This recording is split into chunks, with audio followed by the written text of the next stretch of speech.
Its eyes, they were different and yet familiar, black as the night and dark as the bottom of an endless ocean, lifeless and yet alive, somehow alive.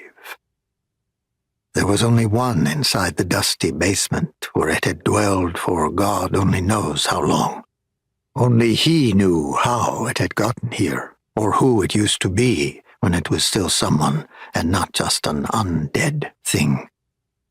Cobwebs draped the ceilings and covered up corners. Every nook and cranny was infested with some type of living thing, or formerly living thing. The carcasses of insects, big and small, rodents, furry and furless, filled the place.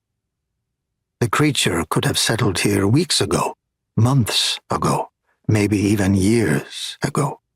It was crouched in one of the corners, the stink radiating from every inch of its pruned black flesh, more powerful than anything scent had ever had the displeasure of enduring.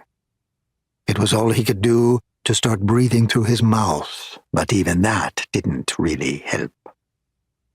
It took him over 2 weeks to track it down, which was par for the course.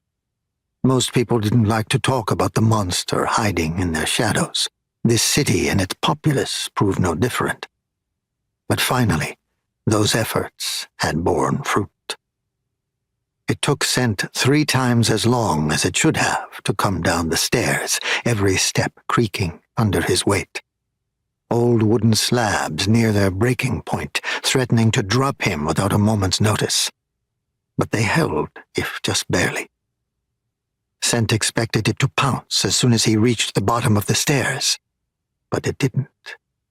Instead, it watched him from the darkness, black eyes glinting against a streak of moonlight that shone through a high window above it. The moonlight was its friend. In the daytime, the sun was its mortal enemy.